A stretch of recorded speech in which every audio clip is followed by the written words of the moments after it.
Guys, what I wanted to do in this video is actually show you guys one of my other rifles and talk a little bit about some of the comments that I've had on the videos on my Ruger American Gen 2. One of the comments that I noticed repeated was on the barrel length, and that's something that I wanted to address in this video. Guys, before we get started though, I would really appreciate it if you would like the video. Be sure to subscribe to the channel, share the video, and that kind of helps tell YouTube you like this kind of content. The Ruger American Gen 2 is the new hotness that is on the market. This is something that has been very successful. I know there's still a lot of people that are trying to get their hands on one of these. You know, I think Ruger has done a great job with this particular gun. You can see the fluting on the barrel. I think that it's absolutely gorgeous the way that it looks. I have got my Arcin optic scope on top. This is the SH4 Gen 2, as you can see right there on the front of that. And of course, this is a gun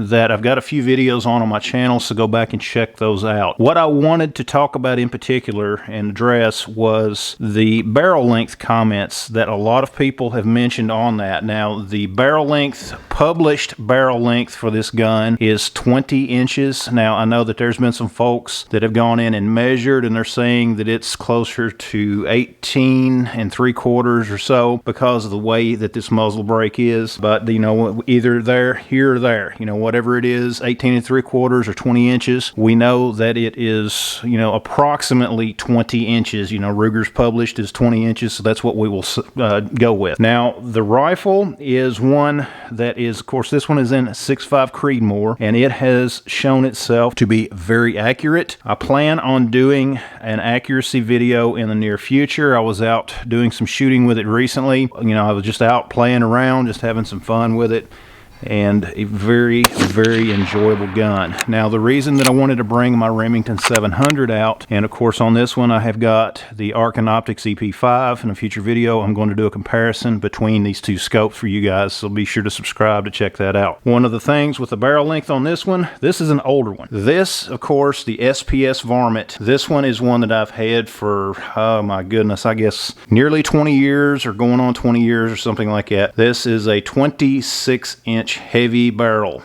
This was before threading the barrels and adding muzzle brakes had become a thing, so this one is not threaded. Of course, I have it with a bipod, the scope and everything, and out of the box, this gun weighs about 8.5 pounds. That's a lot of weight in a gun like this. So this gun is one that you do not want to carry through the woods on a hunt, but you could if you wanted to. It's one that is very accurate. I love shooting this gun. I don't have a lot of videos on this gun, but I plan on doing more in the near future. I've asked you guys what kind of video reviews you wanted to see, and sure enough, many of you all said you wanted to see some more rifle reviews, so I will be doing some more videos showing both of these guns, okay, as well as some others.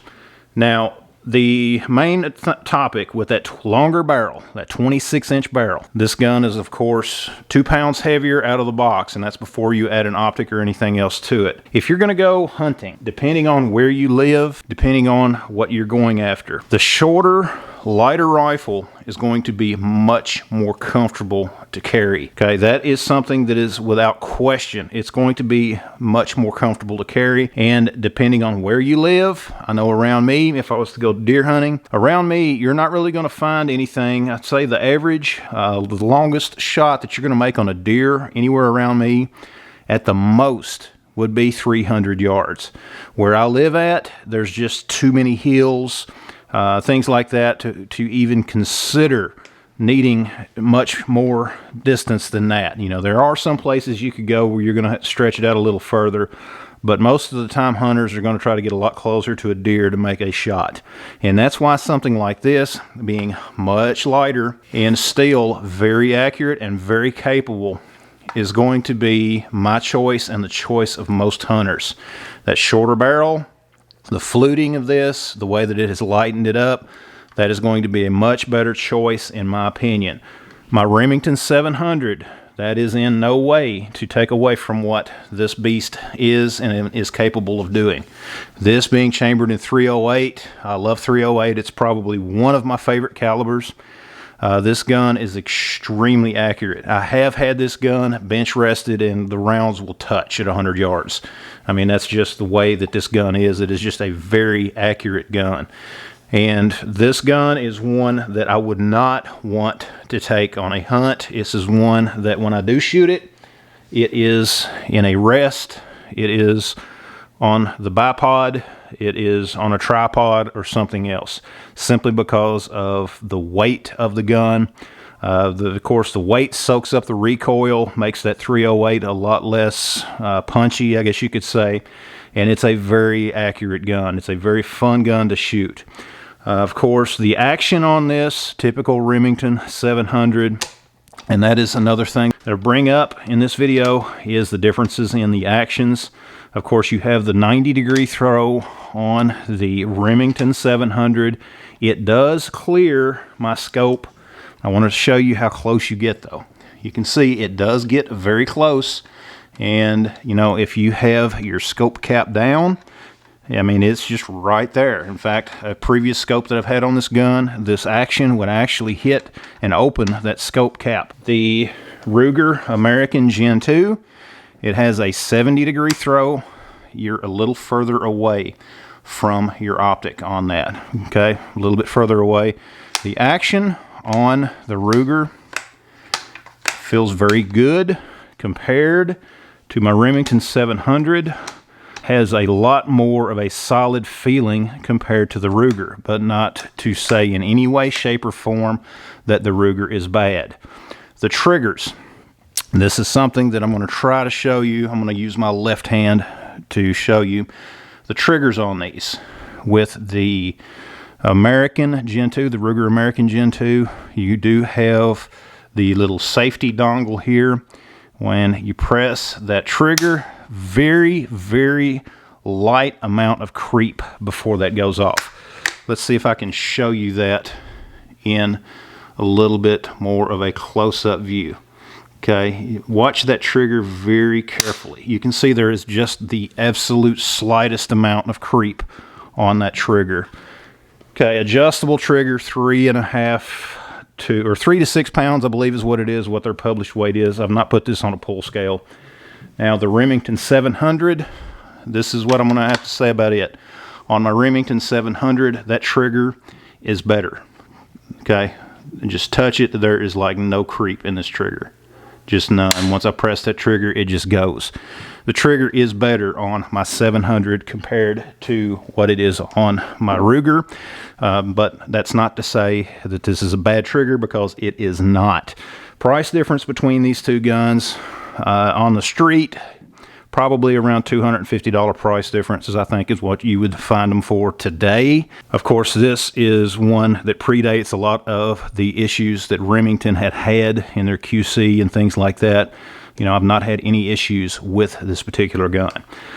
So if you're thinking about one of the Gen 2s, just because you're needing a good hunting rifle, you just like the way they look, just because there is a shorter barrel on the Gen 2 compared to what a lot of people think there should be, think about what you're going to be using that gun for. If you're going to be using it for hunting, it's going to serve you well. You do not need that big, long, huge 26-inch, 8.5-pound out of the box gun simply to go and take a deer or just enjoy the afternoon shooting.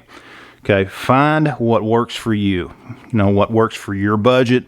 This gun is accurate. This gun is one that you will enjoy, or if you're just not sure you want that extra weight of a gun that has a longer barrel, you know, do yourself a favor, forget what you hear online, find what works for you.